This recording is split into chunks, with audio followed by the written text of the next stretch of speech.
نحمده اللهم صل على سيدنا محمد وعلى آل سيدنا محمد وبارك وسلم. مختلف فی ادلہ چل رہی. آج ہم مختلف فی ادلہ میں سے استصحاب پڑھیں. استصحاب حال. تو استصحاب کی تعریف کیا ہے؟ تغیر کا کوئی سبب پیش نہ آنے کی وجہ سے سابقہ حکم کے برقرار رکھنے کو استصحاب کہتے ہیں. یعنی ہر چیز کو اپنے اصل پر رکھنا، سابقہ حکم پر رکھنا، تو یہ استصحاب ہے. تو تغیر کا کوئی سبب پیش نہ آنے کی وجہ سے ہر چیز کو سابقہ حکم کے برقرار رکھنے کو استصحاب کہتے ہیں. جیسے مثال کے طور پر کوئی شخص باوضو ہے، اس کو وضو کے باقی رہنے میں شک ہو گیا تو وضو کے باقی رہنے کا حکم لگایا جائے گا. اب اس کا وضو باقی ہے، باوضو شخص ہے، وضو کے باقی رہنے میں شک ہو گیا. تغیر کا کوئی سبب پیش نہیں آیا، ویسے شک ہے، تو ایسے شخص کے وضو کے باقی رہنے کا حکم لگایا جائے گا. اسی کو استصحاب حال کہتے کہ پہلے یہ شخص باوضو تھا، اب بھی باوضو ہوگا. حنابلہ کے نزدیک یہ مستقل دلیل شرعی ہے. تو احناف کے نزدیک یہ حجت دافعہ ہے، حجت مثبتہ نہیں ہے. یعنی اس سے تو کوئی شرعی حکم ثابت نہیں ہو سکتا، لیکن اگر کوئی آدمی کسی اس سے دلیل پیش کرے تو یہ دلیل کے طور پر پیش نہیں کیا جا سکتا، لیکن دوسری آدمی کی دلیل اس کے ذریعے سے رد کی جاتی ہے. استصحاب کی بنیادی طور پر 3 صورتیں ہوتی ہے. نمبر 1، اشیاء کا اصل حکم یعنی اباحت کو باقی رکھا جائے، کیونکہ اشیاء میں اصل تمام چیزوں میں اصل اباحت ہے. تو اشیاء کا اصل حکم یعنی اباحت کو باقی رکھا جائے جب تک کوئی دلیل ممانعت نہ آ جائے. جیسے کیونکہ ارشاد ہے والذی خلق لکم ما فی الارض جمیعا، لہذا اشیاء میں اصل اباحت ہے. اس کی مثال یہ ہے کہ اسباب راحت کو استعمال کرنا جائز ہے. راحت سکون کے اسباب، دنیا کے ساز و سامان استعمال کرنا جائز ہے، بشرطے کہ وہ اسراف کے حد میں داخل ہو. اسراف سے بچتے ہوئے جائز چیزیں جو ہے دنیا کے اسباب ہے اس کو اختیار کیا جا سکتا ہے. اسراف سے بچتے ہوئے دنیا کے اسباب کو اختیار کیا جا سکتا ہے، یہ مباح ہے. اسی طرح اور ان چیزوں کی محبت دل میں نہ آئے تو استعمال کر سکتے، کیونکہ چیزوں میں اصل اباحت ہے. اباحت کہتے ہیں کہ جس کا کرنا اور نہ کرنا دونوں برابر ہو. اسی طرح مختلف ڈیزائن کے لباس پہننا جائز ہے جب تک کہ وہ لباس بے ستری کا باعث نہ بنے یا وہ کافروں سے تشبہ کے دائرے میں نہ آتا ہو. تو جب تک وہ کسی حکم شرعی کے خلاف نہ ہو تو اس وقت دنیا کے ساز و سامان کرنا. بند کرو. جن چیزوں میں سے کسی بات کا نہ پایا جانا اصل. نمبر 2، جن چیزوں میں کسی بات کا نہ پایا جانا اصل، یعنی وہ چیزیں جس میں کسی چیز کا نہ پایا جانا اصل، ان میں اس کے عدم کو باقی ماننا. ان میں اس کے عدم کو باقی ماننا. جیسے ذمہ کا بری ہونا اصل ہے، نہ کہ ذمہ کا مشغول ہونا. اصل یہ کہ آدمی کے ذمے اوپر کوئی چیز واجب نہ ہو، تو یہ اصل ہے، اور ذمے کا مشغول نہ ہو. ہاں جی، یہ اس لیے کسی دلیل کے عدم موجودگی میں انسان کو فارغ الذمہ مانا جائے گا. کوئی دلیل نہیں ہے تو یہ اس بات کی دلیل ہے کہ انسان کے اوپر کوئی چیز واجب نہیں ہے. چنانچہ اگر ایک شخص دوسرے پر دین کا دعویٰ کرے، قرض کا دعویٰ کرے، اور دوسرا شخص اس سے انکار کرتا ہے تو اس دوسرے شخص کی مدیون ہونے کا حکم اس وقت تک نہیں لگایا جائے گا جب تک اس پر دلیل پیش نہ کر دی جائے، اس لیے کہ اصل براءت ذمہ ہے کہ ذمہ کا باری، ایک آدمی دوسرے پر قرض کا دعویٰ کرتا ہے تو اس کے اوپر قرض اس وقت ثابت نہیں ہوگا جب مدعا علیہ دلیل پیش نہ کرے، کیونکہ اصل کیا براءت ہاں بال ہونا ہے۔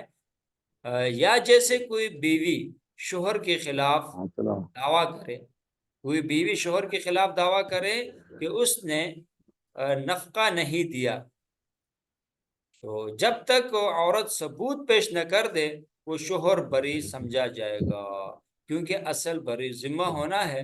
اگر عورت کے پاس بینہ نہیں ہے تو شوہر کو بری ذمہ سمجھا جائے گا۔ نمبر 3،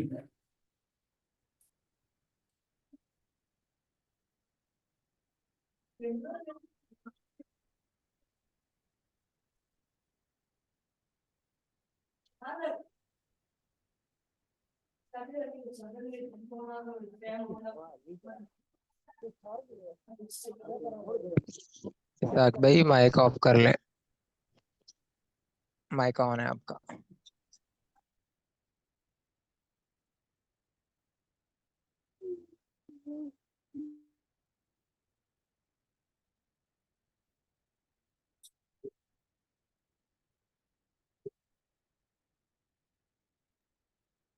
استاد جی آپ کر دیں ان کا مائک آف۔ جی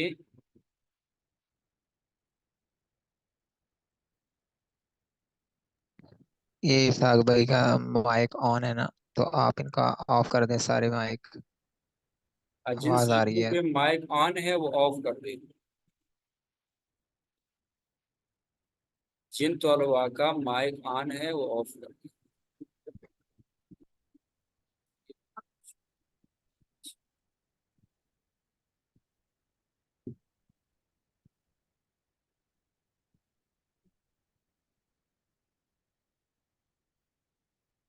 استاد جی وہ اسحاق بھائی جو مجھے لگتا ہے وہ شاید آواز نہیں سن رہے، ابھی مصروف ہیں۔ آپ ہوسٹ ہیں، آپ کر سکتے ہیں، آپ کر جی دیں آف۔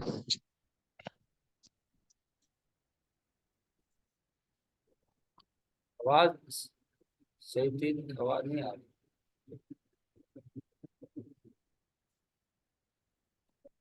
استاد جی آپ آف کر دیں نا، آف کر دیں آپ مائک مائک کس پر؟ سب کے، آپ اپنا آن کر لیں صرف، باقی سب کے آف کر دیں۔ ہاں سو جائے گا۔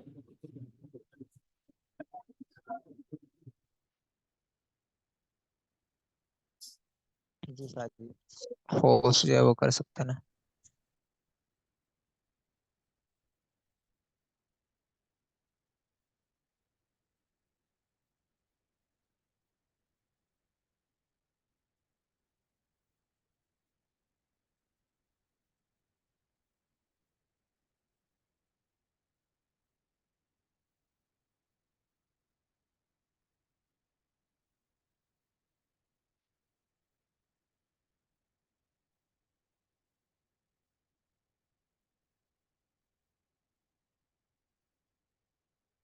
نمبر 3 کیا ہے؟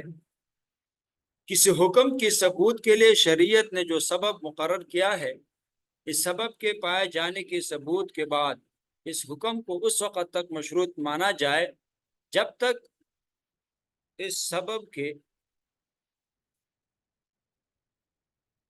فوت ہو جانے پر کوئی دلیل نہ آ جائے۔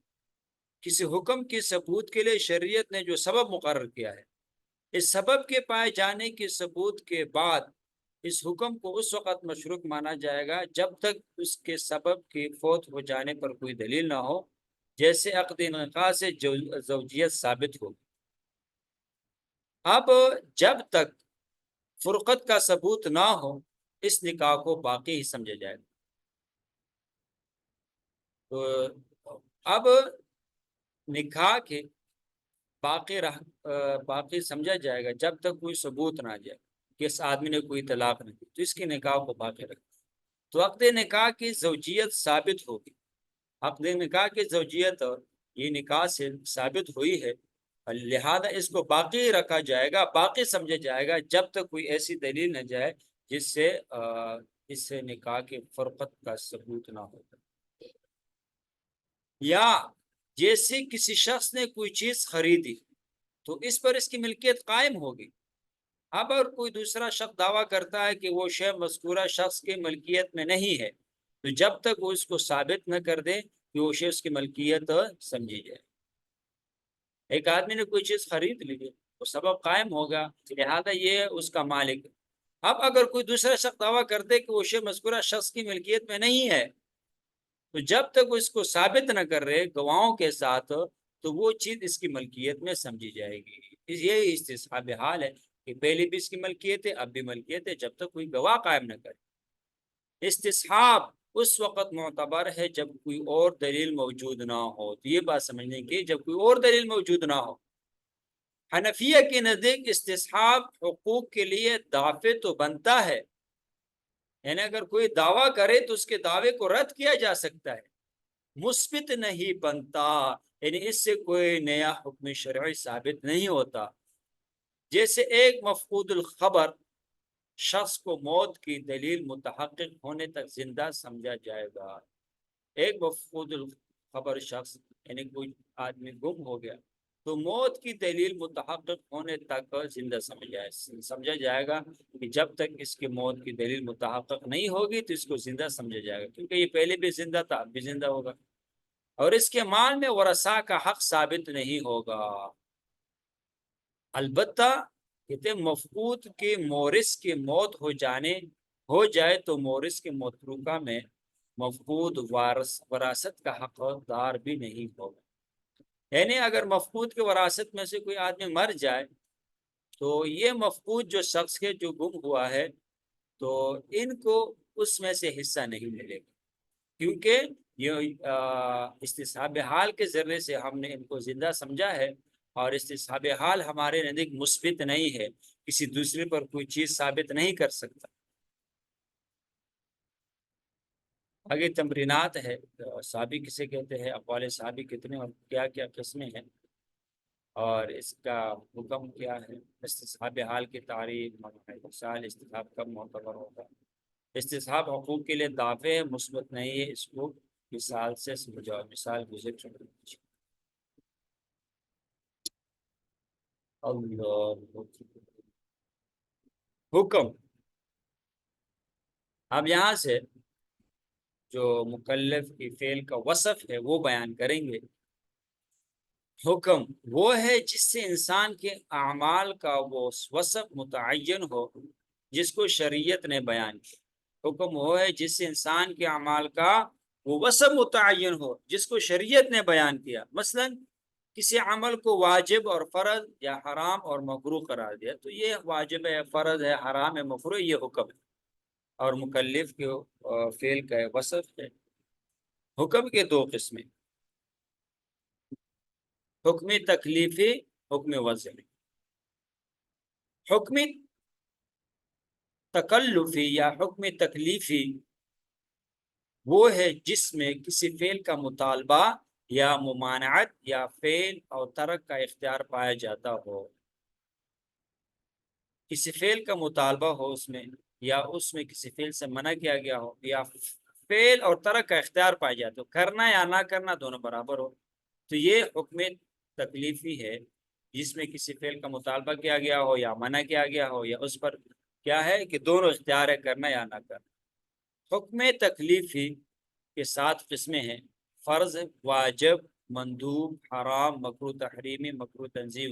فرض کی تعریف، فرض وہ ہے جس کا کرنا ضروری ہو اور دلیل قطعی سے ثابت ہو، جیسے نماز میں قرات، یہ فرض ہے، دلیل قطعی سے ثابت اس کا کرنا ضروری ہے، لہذا اگر فرض نماز میں قرات نہیں کی تو اس صورت میں اعادہ واجب ہے، سجدہ سہو سے پورا نہیں ہوگا۔ تو فرض پر عمل کرنا ضروری ہوتا ہے، عمل پر ثواب اور ترک پر گناہ ہوتا ہے، کرو گے تو ثواب ہوگا، نہیں کرو گے تو گناہ ہوگا۔ اور تعویل کے بغیر اس کا انکار کرنا کفر ہے، مناسب تعویل کے بغیر فرض کا انکار کرنا کفر ہے۔ تو فرض کہتے ہیں اس کو دوسرے اصطلاح میں کہ فرض قطعی دلالت اور قطعی ثبوت ہوتا ہے، کہ اپنے معنی پر اس کی دلالت قطعی ہوتی ہے اور یہ قطعی طور پر ثابت ہوتا ہے، اس میں کوئی شک و شبہ نہیں ہے، تو یہ فرض ہے اور اس پر عمل کرنا واجب ہے، ضروری ہے، اور اس کا انکار کرنے والا کافر ہوتا ہے فرض کا۔ واجب وہ ہے جس کا کرنا ضروری ہو اور دلیل ضنی سے ثابت۔ تو واجب اور فرض میں عمل کے اعتبار سے کوئی فرق نہیں ہے، جیسے فرض پر عمل کرنا ضروری اس طرح واجب پر عمل کرنا ضروری ہے، لیکن فرض دلیل قطعی اور قطعی الدلالت اور قطعی ثبوت ہوتا ہے، فرض ایسی دلیل سے ثابت ہوتا ہے۔ واجب جو ہوتا ہے یا تو یہ واجب قطعی الدلالت نہیں ہوتا، اگر قطعی الدلالت ہوئے تو پھر قطعی الثبوت نہیں ہوتا، یعنی اپنے معنی پر قطعی طور پر دلالت نہیں کرتا بلکہ اپنے معنی پر اس کی دلالت ظنی ہوتی ہے، یہ اپنے معنی پر دلالت قطعی تو ہے لیکن قطعی ثبوت نہیں، قطعی تو ثبوت تو ہوگا لیکن قطعی دلالت نہیں، اپنے معنی پر اس کی دلالت قطعی نہیں ہوگی، یا دلالت تو قطعی ہوگی لیکن جو ثابت ہوگا قطعی طور پر ثابت نہیں ہوگا، دلیل ظنی سے ثابت ہوگا۔ جیسے نماز مثال میں ہے استاد جی؟ جی بیٹا، جی جی استاد جی، دلیل ضنی، ضنی سے کیا مراد ہوگا یہاں پہ؟ دلیل ضنی سے مراد یہ ہے کہ ایسی دلیل سے ثابت ہو جس میں شبہ ہو، مثلا خبر واحد سے ثابت ہے۔ خبر واحد ہاں، سے کیا مراد ہے سر؟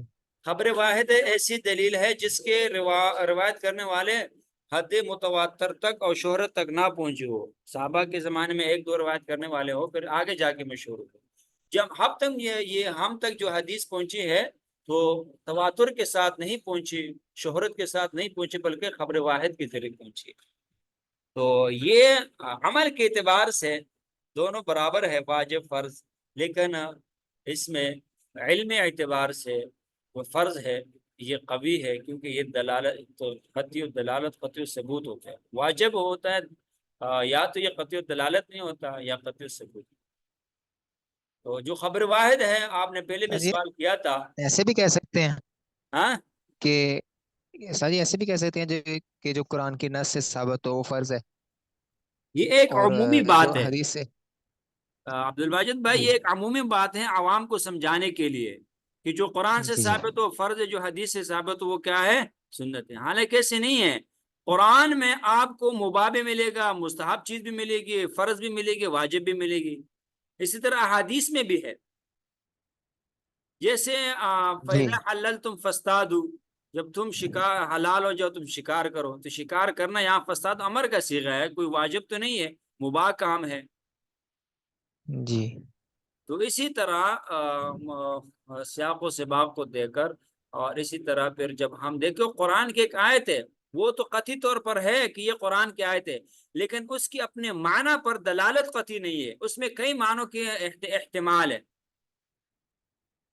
جی جی تو اسی وجہ سے یہ دلیل ضنی ہوگی، تو دلیل ضنی کی وجہ سے وہ واجب آ جائے گا، اور عمل کے اعتبار سے دونوں برابر ہے، اسی طرح خبر واحد سے جو حکم ثابت ہوگا اس پر عمل کرنا واجب ہے، کیونکہ جی استاد جی، جیسے یہ تو استاد جی یقینی یہ بات ہے وطر کہ ہے۔ یہ رسول اللہ علیہ وسلم کی حدیث ہے، جی لیکن جی ہم تک جو پہنچی ہے یہ خبر واحد کے ذریعے سے پہنچی، تو اس میں شبہ آ گیا، حدیث میں جیسے کوئی استاد شبہ جی نہیں یہ ہے۔ وطر ہیں تین ہاں عشاء کے، جی، یہ یہ جو عشاء کے جو تین وطر ہیں یہ واجب ہیں، کیا یہ خبر واحد سے ہیں اس لیے یہ واجب ہیں، ہاں، یا سیاق و سباق کے حساب سے؟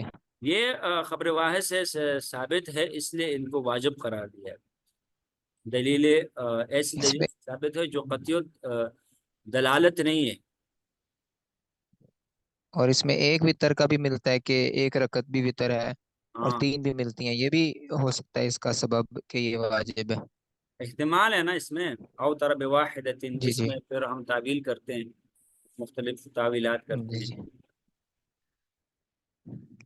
جی جی جی آگے جیسے نماز میں سورۃ فاتحہ کی تلاوت کا حکم ہے، نماز میں سورۃ فاتحہ کی تلاوت، من لم یقرأ جی بفاتحۃ الکتاب، جو سورۃ فاتحہ کی تلاوت نہ کرے تو اس کی نماز ہی نہیں، تو اب یہ جو ہے دلیل ہے، اپنے معنی پر یہ قطعی طور پر دلالت نہیں کرتا کہ آئے یہ منفرد کے بارے میں ہے یا امام کے بارے میں ہے، مقتدی کے بارے میں ہے، تو اس میں احتمالات ہے، لہذا یہ قطعی دلالت نہیں، اس وجہ سے اس میں یہ اس میں آگے شبہ آ گیا، تو اس شبہ کی وجہ سے جی یہ فرض سے نیچے آ گئے واجب کی درجے، تو جی، واجب پر جیسے عمل استاد جی ضروری ہے۔ یہ ہاں، جمعہ کی جو نماز ہوتی ہے، دو فرض ہیں، تو جب ان کی نیت کرتے ہیں تو نیت واجب کی کریں گے یا فرض کی کریں گے؟ جمعے کے تو فرض کے کریں گے نا، جمعہ کی نماز دو جو ویسے واجب ہے؟ ہاں جمعے کے جو ویسے دو جمعہ فرض کی ہے جمعہ جو امام واجب کے ہے نا، ساتھ پڑھتے ہیں، یہ فرض ہے۔ یہ فرض ہے، ہاں، واجب کی نماز نیت، جمعہ کی واجب ہے واجب کی نیت نہیں کریں کہ گے، اگر ایک، فرض کی نیت کریں گے۔ جی جی، جیسے ایک بندہ مسافر ہے وہ تو پھر جمعہ نہیں پڑھتا نا، اس پہ جمعہ جمعہ نہیں واجب نہیں پڑھتا ہے۔ تو وہ ظہر کے وہ تو مسافر ہے، وہ 2 رکعت فرض کا نہیں کرے گا، دو جی رکعت جی فرض ظہر کی نیت کرے گا۔ جی جی، ٹھیک ہوگا۔ واجب پر عمل ضروری ہے، عمل پر ثواب ہے، ترک پر گناہ ہے، لیکن انکار کفر نہیں ہے، تو واجب کا انکار کرنے والا کافر نہیں بلکہ فاسق اور فاجر ہے، فاسق اور فاجر ہے، لیکن عمل ضروری ہے اور ثواب ملے گا، چھوڑنے پر گناہ ہے۔ تمام اعمال جن کا ضروری ہونا خبر واحد یا قیاس سے ثابت ہو یا قرآن کی ایسے آیت سے ثابت ہو جن میں ایک سے زیادہ معنی کی گنجائش ہو، واجب کہلاتی، اس کو سمجھو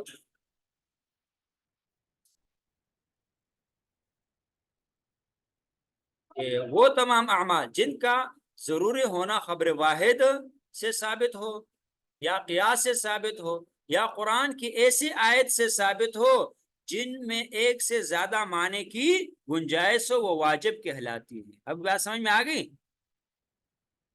جی ساجی، دیکھیں، خبر واحد سے ثابت ہے تو یہ بھی دلیل ظنی ہے، اس کے ہم تک پہنچنے میں شبہ ہے، یا قیاس سے ثابت ہو، یہ تو پکی بات ہے، دلیل ظنی ہے۔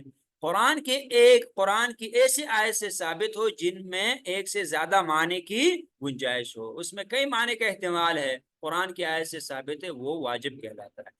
یہ تو ایک عوام میں مشہور ہے، جو قرآن سے ثابت ہو وہ فرض ہوگا، جو حدیث سے ثابت ہو وہ واجب ہوگا، یہ کوئی حتمی اصول نہیں ہے۔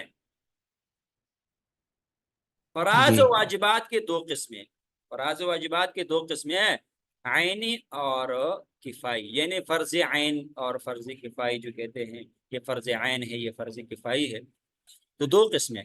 عینی وہ فرض واجبات ہے جو اشخاص و افراد پر انفرادی حیثیت سے واجب ہوتے ہو۔ عینی کا کیا مطلب ہے کہ ہر شخص پر انفرادی طور پر واجب ہوتے، جیسی نماز ہے، روزہ ہے، حج ہے، زکوٰۃ ہے، تو ہر شخص پر الگ الگ واجب ہے۔ فرض کفائی کیا ہے؟ وہ فرائض و واجبات ہے،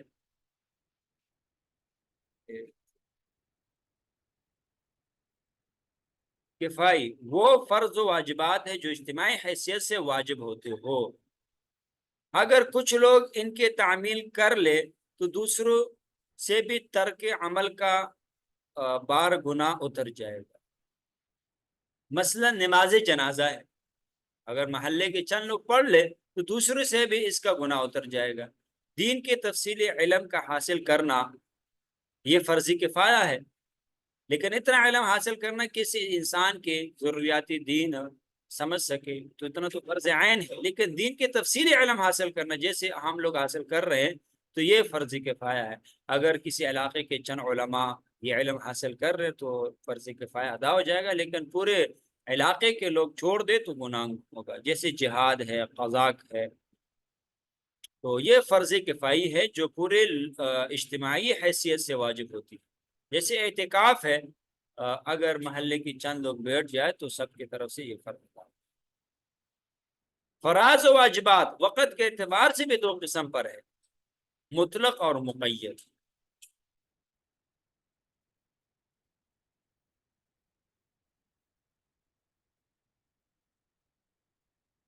مطلق وہ ہے جن کے لیے شرعیت نے وقت مقرر کیا، میں اس لیے تھوڑا زیادہ پڑھا رہا ہوں کہ پہلے سے یہ کتاب لیٹ شروع ہوئی ہے، پھر آگے اصول شاشی بھی ہم نے شروع کرنا ہے، تو میں چاہتا ہوں کہ جلدی جلدی اس کو ختم کرے، پھر جو اصل کتاب ہے اصول شاشی اس پر آ جائے، اور یہی مسائل وہاں پر بھی آتے ہیں تفصیلاً، اور یہ جو اصطلاحات ہیں وہاں استعمال ہوتے ہیں، یہاں اچھی طرح اگر سمجھ جاؤ گے تو پھر وہاں سمجھنا مشکل نہیں ہوگا، بہت آسانی ہوگی۔ مقید وہ ہے مطلق، وہ ہے جن کے لیے شریعت نے کوئی وقت مقرر نہیں کیا، جس وقت بھی ادا کرو تو ادائی ہو۔ جیسے کفارات ہے، ان کو کبھی بھی ادا کیا جائے یہ ادا ہی کہلاتی ہے۔ مثلا یمین کا کفارہ ہے، قسم کا کفارہ ہے، روزوں کا کفارہ ہے، تو یہ جب بھی ادا کرو ادائی ہوگا۔ مقید وہ ہے جن کے لیے شریعت نے وقت مقرر کیا، ان کو فریضہ موقتہ بھی کہتے ہیں، جیسے نماز، روزہ، رمضان المبارک۔ ان کو وقت پر ادا نہیں کیا جائے تو یہ قضا کہلائے گی، مقید ہے وقت کے ساتھ، ان کو فریضہ موقتہ بھی کہتے ہیں۔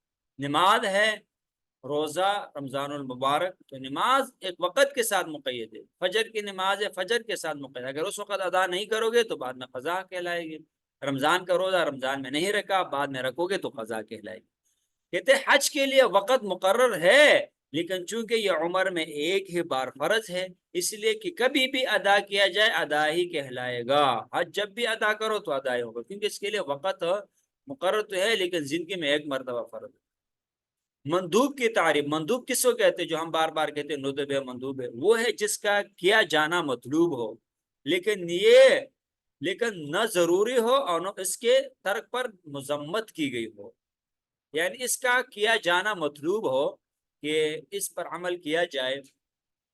اس کو ایک دوسرے اصطلاح میں کہتے ہیں کہ جس میں جانب فعل، کرنے والا فعل جو ہے، کرنے والا جو پہلو ہے وہ راجع ہوتا ہے نہ کرنے سے، لیکن نہ کرنے پر مذمت نہیں ہے، کر لیا ٹھیک ہے ثواب ملے گا، اگر نہیں کیا تو گناہ نہیں، لیکن مطلوب ہے، مستحسن ہے، اور اس کے آدمی کی تعریف کی جائے گی، اور وہ ایک مستحسن امر ہے اگر کرو گے تو۔ مندوب کی کہتے تین قسمیں ہیں: سنت مؤکدہ، سنت غیر مؤکدہ، مستحب۔ سنت مؤکدہ وہ ہے جس سے کسی واجب کی تکمیل ہوتی ہو، سنت مؤکدہ جس سے کسی واجب کی تکمیل ہوتی ہے، جیسے اذان ہے، جماعت ہے، یا آپ صلی اللہ علیہ وسلم نے اس پر مواظبت بھی فرمائی ہو تو یہ بھی سنت مؤکدہ ہے، جس پر آپ علیہ الصلوۃ والسلام نے مواظبت کی، ہمیشگی کی ہو، کبھی کبھی چھوڑا ہو لیکن ہمیشگی کی ہو، جیسے وضو میں ناک میں پانی ڈالنا، یہ واجب کی تکمیل کے لیے ہے، یا فرائض سے تو وضو میں ناک میں پانی ڈالنا سنت ہے، لیکن یہ واجب کی تکمیل کے لیے، واجب کے چہرے دھونا اور وضو کرنا، یا فرائض سے پہلے کے مؤکدات جو ہے، فرض نماز سے پہلے جو سنتیں ہیں، اس کو سنت ہدا بھی کہتے ہیں۔ اس کے دوسری تعریف سنت ہدا ہے، سنت مؤکدہ کا دوسرا نام سنت ہدا ہے۔ سنت مؤکدہ کے تارک کی پیمائش کی جائے گی، سرجنس نہیں کی جائے گی، البتہ اس کا بار بار یا مسلسل ترک کرنا مکروہ اور باعث گناہ ہے، کہ سنت مؤکدہ کو چھوڑنے والا ملامت کا مستحق ہے، ملامت کا مستحق ہے، لیکن اگر کوئی بار بار چھوڑتا ہے تو اس سے گناہ ہوگا اور ترک کرنا مکروہ ہے۔ اگر کبھی کبھی چھوٹ جائے تو اس کو میں کوئی مذاق نہیں، لیکن اگر آدمی اس کو کرتا نہیں ہے، بار بار مسلسل ترک کر دیتا ہے تو یہ باعث گناہ ہے۔ جیسے سنت مؤکدہ ہے، نماز رکع جو فرض نمازوں سے پہلے اور بعد کی جو سنت مؤکدہ ہے، تو اس کو عمل کرنا اگر کوئی آدمی نہیں کرتا تو اس کو ملامت کیا جاتا ہے، اور یہ باعث گناہ ہے، ملامت کا مستحق ہے۔ اور سنت غیر مؤکدہ جس کو کہتے ہیں سنن زوائد، وہ ہے جس پر آپ علیہ الصلوۃ والسلام نے مواظبت نہیں فرمائی، جیسے بعد نمازوں میں طویل قرات کرنا، یا ہر اچھے کام کو دائیں طرف سے شروع کرنا وغیرہ، ان کے کرنے پر ثواب ہے مگر نہ کرنے پر گناہ نہیں ہے۔ جیسے آپ علیہ الصلوۃ والسلام کے کھانے پینے کا طریقہ ہے، اٹھنا بیٹھنا چلنا پھرنا، جس کو آپ علیہ الصلوۃ والسلام نے بطور عادت کیا ہو، عبادت نہ کیا ہو، اس کو بھی سنت غیر مؤکدہ کہتے ہیں یا سنن زوائد کہتے ہیں۔ ان کو نفل اور مستحب بھی کہہ دیا جاتا ہے، جس پر آپ السلام نے مواظبت نہیں فرمائی، یعنی بعد نمازوں میں طویل قرات یا اچھے کام کو دائیں ہاتھ سے شروع کرنا، ان کے کرنے پر ثواب ہے مگر نہ کرنے پر گناہ نہیں ہے، اور سنت غیر موقدہ، سنت موقدہ کے نہ کرنے پر گناہ تھا۔ ان کو نفل اور مستحب بھی کہہ دیا جاتا ہے۔ بعض دفعہ فقہا اسی صورت کو مندوب سے تعبیر کرتے ہیں۔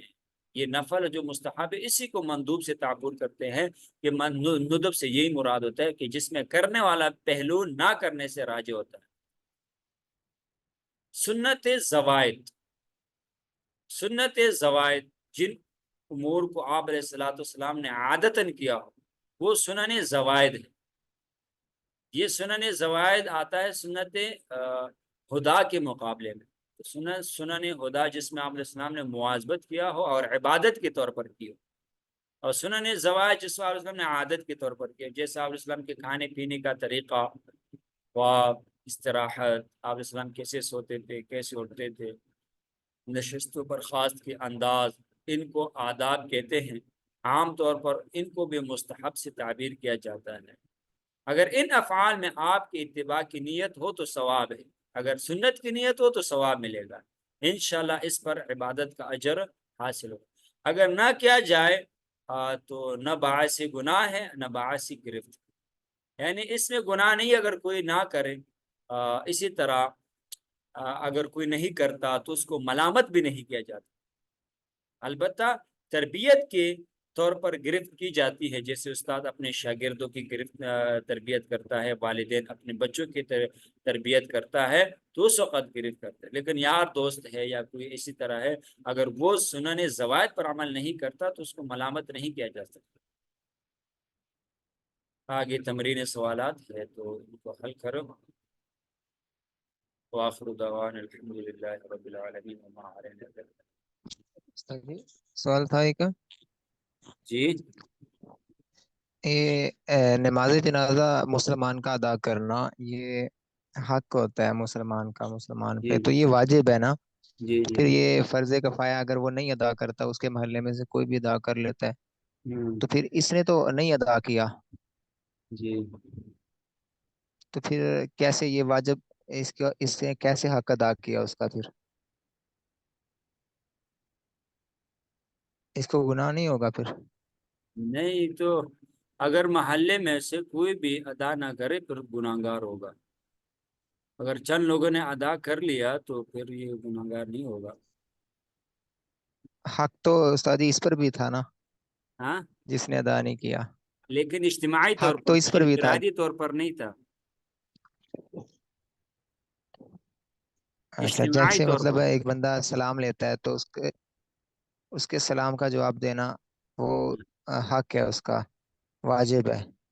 صحیح۔ اب اگر نہیں دے گا تو گناہ گار ہوگا۔ مثلاً اگر کئی جگہ اگر کئی 10 آدمی بندے بیٹھے بیٹھے ہیں ہوئے ایک، تھے نا، دیکھو اگر بہت سارے لوگ بیٹھے، ایک نے آ جی کے جی سلام دیا، سلام کہا اور ایک نے جواب دیا تو سب کی طرف سے ہو جائے گا۔ ہر ایک آدمی کا الگ الگ کہنا ضروری ہے، اگر وہاں ایک ہی آدمی ہے تو وہ جواب دینا اس پر لازمی ہے۔ اس طرح محلے میں ایک ہی آدمی ہے تو وہ اگر جنازہ نہ پڑھے تو گنہگار ہوگا۔ اگر کئی لوگ ہیں، پورے اسے، محلے والے ہیں یا پورے جی شہر والے ہیں استاد تو جی، سب پر تو جنازہ فرض نہیں ہوگا۔ اسی طرح پورے ملک مسجد میں والے جب ہیں۔ استاد جی جاتے ہیں، ہاں جی جی، مسجد میں جب جاتے ہیں تو سلام لینا ضروری ہے، بہتر ہے، یا نہ سلام لیا جائے؟ مسجد میں جاتے وقت اگر عبادت میں مصروف ہے لوگ تو سلام نہ کہیں، اگر اسی طرح کچھ کوئی عبادت تلاوت میں کر رہے، کوئی نماز کچھ پڑھ رہا بیٹھے ہے ہیں، تو پھر سلام نہ کہے اور اس کا جواب دینا ضروری ہے۔ اسی طرح اگر کوئی لوگ بیٹھے ہوئے آپس میں باتیں کر رہے ہیں تو پھر اگر سلام کرے تو اس میں کوئی مذاکرہ نہیں ہے۔ جی سمجھ میں آیا؟ جی جی استاد جی۔ اگر ویسے لوگ بیٹھے ہوئے آپس میں باتیں کر رہے ہیں تو آپ اگر چلے جائے سلام کہہ دے تو ٹھیک ہے، یا آپ گئے ہیں مسجد میں داخل ہو گئے، کوئی بھی نہیں ہے، آپ نے سلام کہہ دی، اس میں مذاکرہ نہیں۔ ہاں اگر لوگ تلاوت کر رہے، کوئی نماز پڑھ رہے تو اس وقت سلام نہیں کہنا چاہیے۔